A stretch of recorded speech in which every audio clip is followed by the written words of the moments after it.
Today is a very special day kasi attend po kami ng birthday. Yung pong 18th birthday celebration ni Bimbi. Oh, nakakatuwa. Ayan ako, nakakatuwa naman. Hindi ko alam kung 5 ba o 10 years. Pre-pandemic pa yata ko huling napasok ulit ng UST.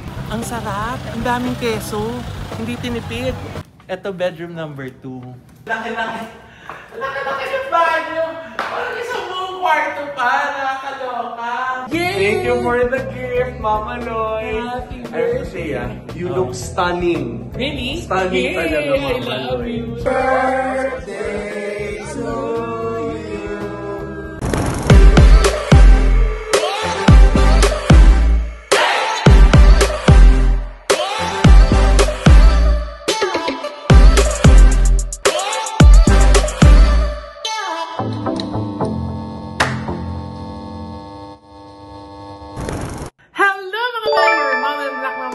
And welcome back to my channel! Kamusta po kayo? Happy Easter po sa inyong lahat! Naku, today is a very special day kasi attend po kami ng birthday. Yung pong 18th birthday celebration ni Bimbi. Oh, nakakatuwa. Sobrang nakaka-flatter na na-invite kami dun sa birthday ni Bim. Thank you so much kay Michael Leyva, ang ating kaibigan, for inviting us, yan, on behalf of BIM. Ako, nakaka-excite kasi naman talaga napakabait na bata po niyan. So, bago tayo pumunta kay BIM, since maaga pa, i-check ako muna sa inyo kung ano yung nangyari sa amin this Holy Week. So, noong Thursday po, kami pa ay nagbisita iglesia sa 7 simbahan. Yan, tradisyon na po namin yan. May mga kasama po ako mga friends ko dyan. Kasama po ang family ko. Eto, oh.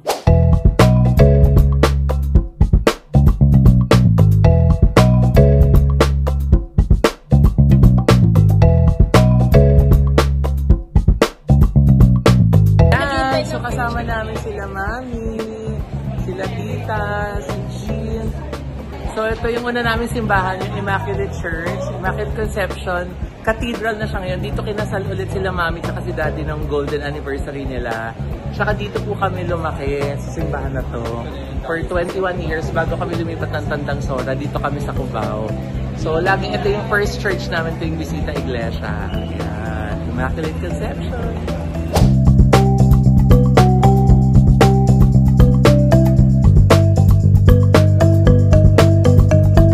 Nandito na kami sa second church. Ito po yung Sacred Heart Church dito sa Kamuning. Dito rin po kami nagsisimba nung kabataan namin. At saka ito na ngayon yung parish namin kasi nga taga dito kami sa area, sa Timog area. Kaya second church, Sacred Heart.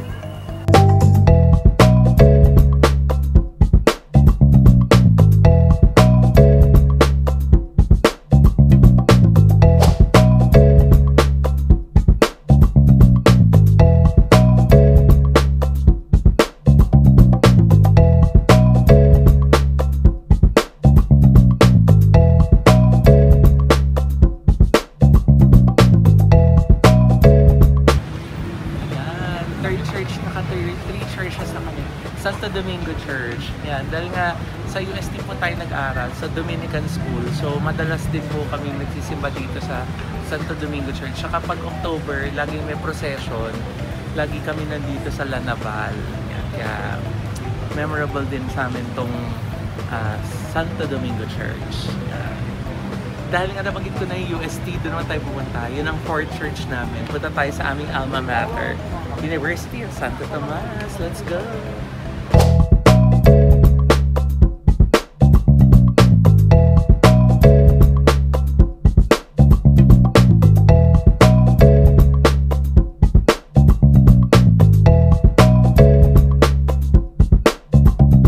Ayan ako, nakakatuwa naman. Hindi ko alam kung 5 ba o 10 years. Pre-pandemic pa yata ko huling napasok ulit ng UST. So it's so nice to be back dito sa Santissimo Rosario Parish Church, yung simbahan na nasa loob ng UST.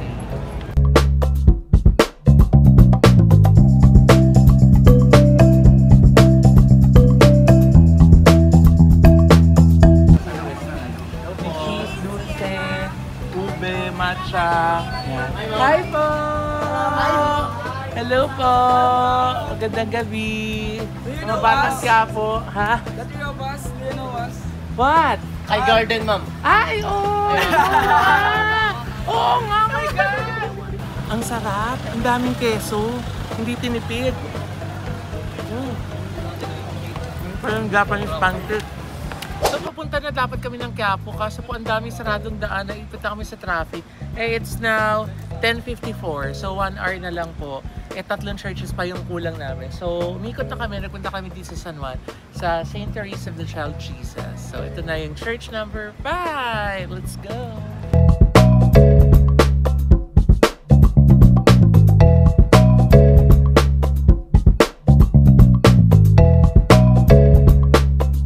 Ako 11:19 na po. Pero church number 6 naman na kami. Nandito kami sa Mount Carmel Church. Dito po sa Quezon City. Halika na!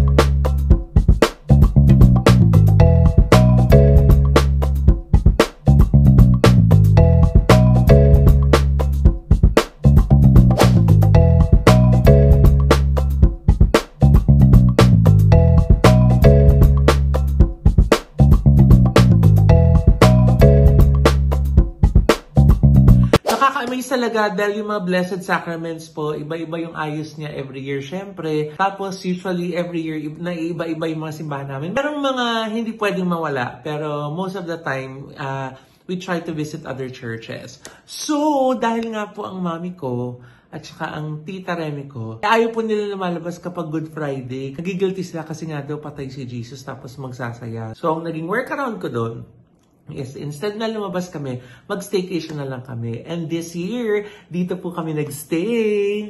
Hello mga bes! So, today is Good Friday.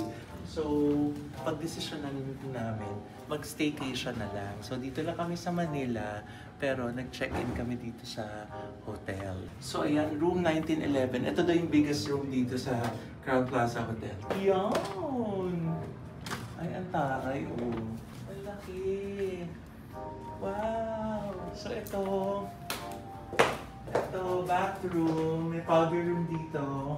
Tapos may malaking dining table. Oh, bongga. Tapos ang view. Overlooking the city. Oh, bongga. At ito ang bongga dito. Oh, may pantry. Oh, social. May microwave. Oh. Tapos one bedroom siya. One bedroom. King size bed. Tapos meron din siya ditong desk. Oh. Tapos city view ulit. Oh, bongga. King size bed. At actually, ito po yung bedroom. Ito bedroom number 2. Laki-laki. Laki-laki yung banyo. Parang isang buong kwarto pa. Nakakaloka. Oh, may bathtub. Laki-laki ng banyo. Isang buong kwarto. Actually, dito na lang ako matutulog. Asa naman ako dito. So, ayun nga, nagstay po kami dyan sa Crown Plaza Hotel for 3 days. Sabi ko nga, I chose not to do a content during our stay. Kasi wala din kami masyadong ginawa. As in, talaga nag-relax lang, very chill lang. Talagang pagising lang ng umaga, ayan, magkukwentuhan while still in bed. Tapos ayan na, magbe-breakfast. Tapos ayan na, maghapon nang nagde-Netflix. Tapos yung mga bata, ayan, nagiging bata uli. Naglalaro, naghaharutan, nagkukulitan. And yung mga ganun mga memories po, talagang mga happy core memories yan in the family. So, ayun nga, isang major talaga na blessing na nangyari sa akin ngayong Semana Santa, especially this Easter, is yung ma-invite dun sa birthday ni Bimby. I'm so happy and excited. Kaya di ka na, silipin natin yung ilang mga kaganapan dun sa birthday ni Bim.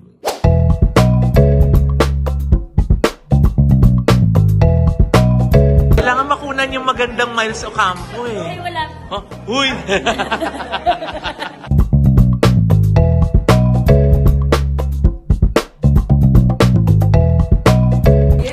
The Queen of LA, Tita Mary Anapanya. Oh, yeah.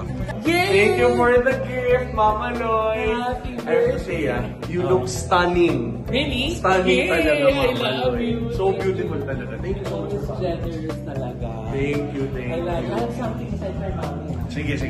Yay! Thank you. Love you. I love you. Wow. Happy birthday. Thank you. And syempre, andito na ang host. Michael Leva.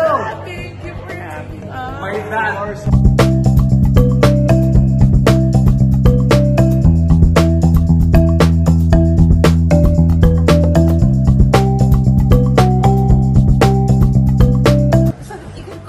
Hope you like it, Bim. Tinanong ko pa kay Tito Michael, what's your size? Hey!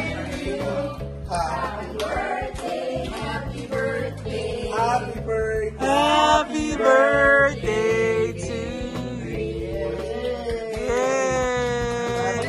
Happy birthday to you. Yay! Happy birthday. Yes, Erin. Gandang babae, ha? Sa tuti. Ang sarap ba, Nay? Sarap. Pang-ilan na yan? Malawa. yung dinedlo mo yung buffet. Nilantakan mo yung tudings. Baka naman pwede kayo mag-branch out dito sa ano. Oo. Ang sarap. Ayan, naubos ko. Oh. Diba? Yan ang proper person. Iinuman ko na lang ng gamot. Ha?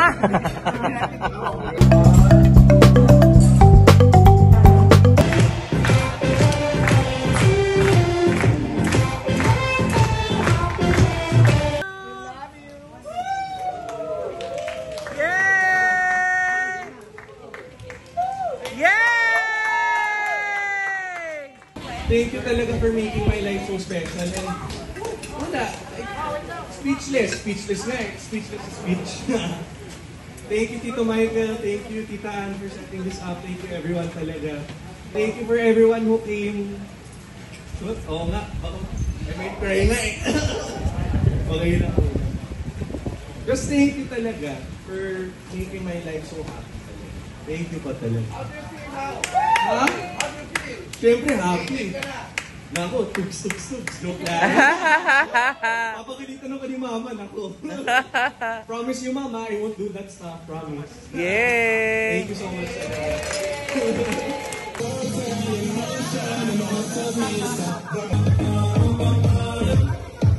Thank you so much, Bim and Michael Leva and Miss Chris, KCA, thank you so much. Miss Anden and syempre yung buong family ni Michael Leva for hosting all of us in their beautiful home. And nakakatuwa at nakaka-inspire talaga na makita si Miss Chris na talagang fighting, talagang positive lang na lumalaban na talagang everything will be fine. And we are always praying for her that Papa God will touch her and heal her completely. Ayan! So, maraming salamat po sa inyong lahat. And thank you also to NB Skin Beauty and Wellness Center for Skin, Face, Body, and Wellness. Thank you to Dr. JC Solis of Gorgeous Smile Dental Clinic para sa aming gorgeous na ngiti. For our eyewear, nandyan po ang Ideal Vision. Thank you so much, Dr. Jessica D. Nail Cocktails for our nail care. And Anytime Fitness for your health and wellness needs. Syempre, thank you Coach Mark at saka si Miss Ivy ng Anytime Fitness Hemady Branch. Yan. At kung kailangan niyo po ng mga laboratory test or mga check-up, dyan na po kayo sa Kairos Health Medical Group. Meron po silang branch sa Pasig, sa Ermita, at saka po sa Binondo. At summer na talaga, sobrang init na. Kung mag-outing po kayo, nako, bisitahin niyo po ang Highland Valley Resort, the Valley of the North, kung nasa ng pinakamalaking water park sa Norte. Visit their website or IG or FB pages kasi ang dami po nilang promo. And of course, Acropora Beach Resort. Dyan naman po yan sa Cebu, sa Medellin, Cebu. Pag gusto niyo po ng relaxing at halos exclusive sa inyo yung lugar at yung buong dagat, dyan po kayo sa Acropora Beach. Okay! So, maraming salamat po sa inyong lahat at magkita-kita po tayo hanggang sa muli. Bye!